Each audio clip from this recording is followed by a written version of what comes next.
Welcome to the Talkin Balls Network. My name is Boogie Bentley. The dreaded NCAA investigation continues to drag on. We're talking about 2.5 years later. We're going into year 3 of the Josh Heupel era, and we're still talking about the sins of the former coaching staff, Jeremy Pruitt and his band of goons. All the mistakes that they made. The NCAA investigation now scheduled for a court hearing coming up here in just a couple of weeks. We're going to take a look at it, not waste any time. You guys know what to do. Smash the thumbs up, subscribe, click the bell for notifications, all that YouTube jazz. I would appreciate it. But let's jump right into this article that came out yesterday from SI.com. Hearing scheduled for NCAA infractions case against former Tennessee coaches.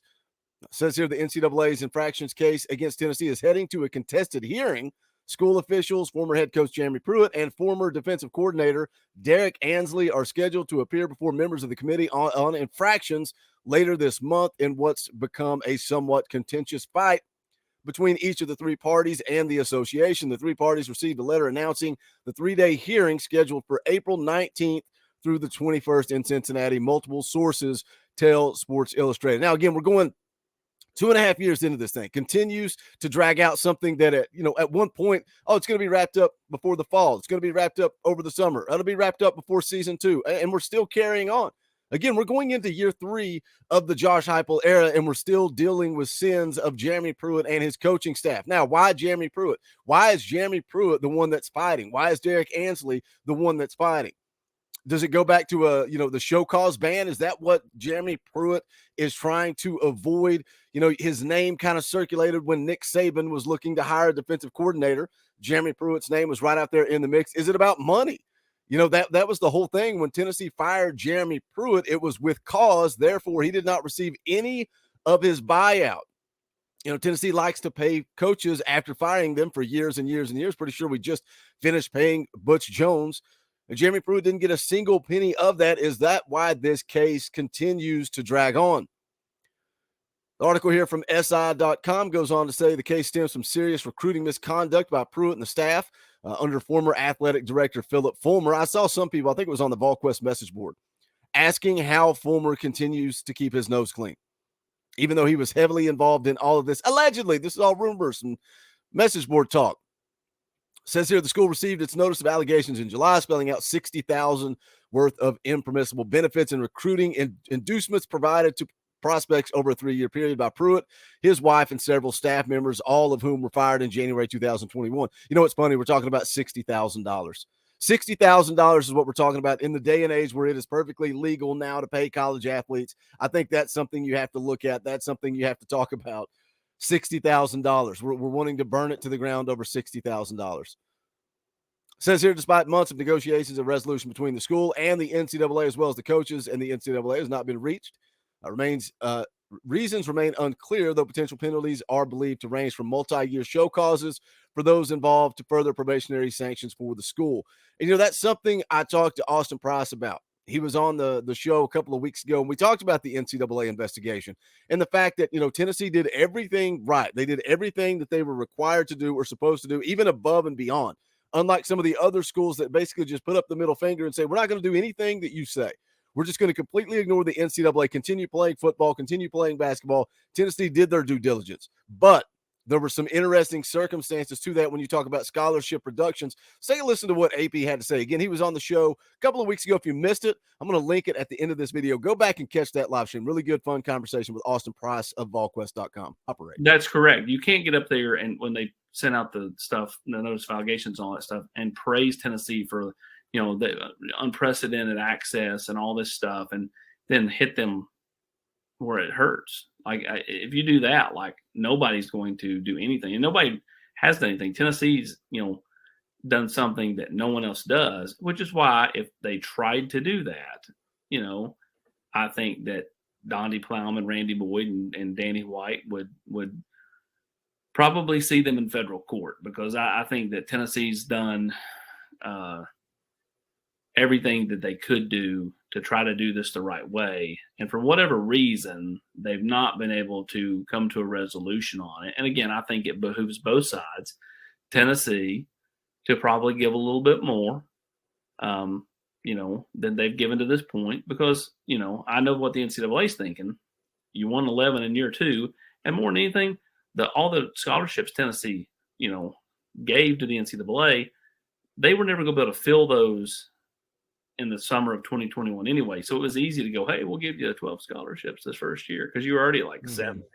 Right. So you added a few pieces and gave them 12 or whatever it was. And, so I mean, like, I just think ultimately, that's kind of why I've always felt that way is it doesn't help either side. It doesn't help the NCAA and it sure doesn't help Tennessee. So it's why both parties need to have cooler heads and prevail and come to some type of resolution on this deal and move forward. Good words there from AP. I really liked what he had to say in regards to the NCAA investigation. But you really got to question, is the reason this thing continues to drag out just because of Jeremy Pruitt? Is that what we're waiting on? It goes on to say here, despite the 18 level 1 violations, one of the highest totals in recent years of what are considered the most egregious on the NCAA's infraction scale, the university was not hit with the dreaded lack of institutional control. And I think that's the key. Tennessee was not hit with a lack of institutional control. So you're basically saying that the school, the university, the athletic department is not responsible here because there was no lack of institutional control. What I'm also telling you is every single coach, every recruiting advisor, everybody involved is gone. Every player that was involved is gone. So why are we going to punish kids and coaches that had nothing to do with what went down under Jeremy Pruitt? I think it is so key that Tennessee didn't get the lack of institutional control. Goes on to say the institution showed strong cooperation with the NCAA investigators, conducted a thorough investigation on its own, and took immediate steps in both dismissing the culprits and sanctioning itself. University docked itself 12 football scholarships last season, as well as imposed several more recruiting penalties, yet the two parties have not reached a resolution. And that goes back to what AP just said. Is the NCAA looking at it and said, well, you won 11 games last year, so we didn't punish you hard enough? That's not what it's about. If Josh Heupel can go out and do more with less, if you can self-impose scholarship reductions and still go out and win 11 games in year 2, that's why we continue to praise Josh Heupel. We continue to praise this football team for what they've been able to do because they were behind it, guys, going into it. That's why that first year was so crucial because, it was so difficult for Heupel to recruit. And it was so difficult, the linebacker depth alone. When we're breaking down this football team for 2023, that linebacker room has to excite you because it's full of bodies.